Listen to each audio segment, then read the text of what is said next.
Today, we're going to dive into some really powerful wisdom from Swami Satyadevji Parivar. This is for anyone out there who's ever felt stuck or lost or just totally overwhelmed by what life throws at you. It's all about a different way to find your inner strength, and it starts with one very direct question. So the text just jumps right in and asks this. It cuts right to the heart of a feeling I think we've all had at some point. That feeling of being completely stuck, where all your himma, your courage, your inner drive, just feels like it's vanished into thin air. And when you're in that place, it feels like this ghost of despair, or nirasha, is shadowing your every move. The source material paints a pretty stark picture here. It says the whole world starts to look like it's full of sorrow. Friends can start to feel like enemies. And everywhere you look, all you see are problems.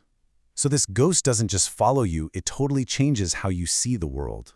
So how in the world do you fight a ghost like that? Well, the text suggests a pretty radical shift in how we think. It starts with this idea. What if the things blocking your path aren't your enemies? What if they're actually your Hitchintok, your true well-wishers? I know, that sounds completely backwards, but stick with me, and let's see what that really means. Okay, here's the core principle. The source tells us life isn't meant for feeling sorry for ourselves or for mourning the roadblocks we face. Life is for action. It's for doing. It's basically saying, hey, stop being paralyzed by your problems and start actually engaging with your life. But the big question is, how do you even start to do that? And this really breaks down that mental flip we're supposed to make. On one side, you have the common belief, right? Obstacles are just painful roadblocks that make us miserable. But then, look at the other side, this totally revolutionary perspective. Obstacles are actually our teachers. They're here to help us. And get this, they're what actually make life joyful. How can that possibly be true? You see, the whole point here is that hardship actually has a purpose. According to this text, difficulties show up to teach us how to use our own powers the right way. They're the tools that help us clear the thorns from our own path. And this goes right back to that idea of joy. The text argues that the only people who can taste the true joy of life are those who've overcome great difficulties. In a way, they're the only ones who've really lived. And that brings us to the next really important piece of the puzzle. Often, that ghost of despair we were talking about, it's really just a symptom of something deeper, being disconnected from our life's purpose. The text suggests that finding this purpose is the real antidote to that feeling of despair. And this is where the text offers some pretty profound comfort.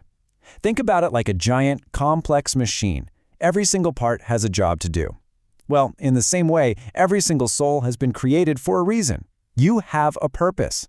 The all-knowing Creator didn't make anything, including you, for no reason at all. So what does a true life actually look like, according to this philosophy? Well, it's not a single destination, it's a process. First, you have to know what your life's purpose is. Then, it's all about using the tools and skills you have to go after that purpose and overcoming whatever gets in your way. That is what it means to live a true and authentic life. And that leads us to another really personal question, doesn't it? Have you figured it out yet? Because the moment you find that purpose, that feeling of despair starts to lose its grip. Purpose becomes the antidote to hopelessness. Okay, so let's say you've got your purpose, but there's still this one huge enemy standing in your way. That enemy is fear. And this text gives us a clear game plan for building the inner strength you need to conquer it. I absolutely love this metaphor from the source material. Fear isn't some big, scary monster chasing you from the outside. No, fear is a termite. It's something that gets inside of you and just hollows you out, making you weak from within. It quietly destroys your very essence, your manushatva, your core humanity, sometimes without you even realizing what's happening. So how do you deal with this internal termite? Well, the source lays out a really clear 3-step path to inner strength.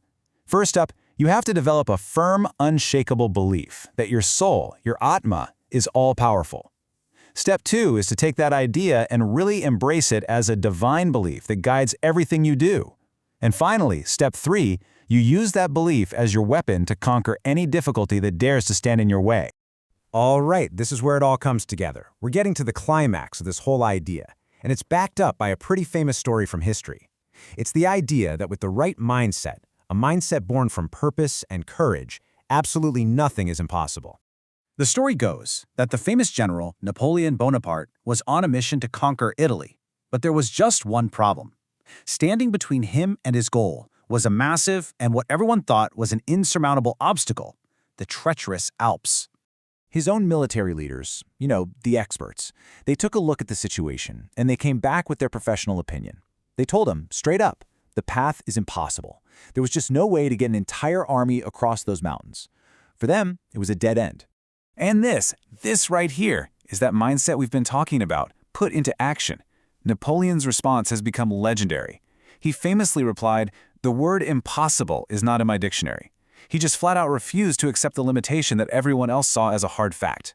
So what happened? He prepared a path. He made a way where there wasn't one, and he led his army right through those impossible mountains and on to victory.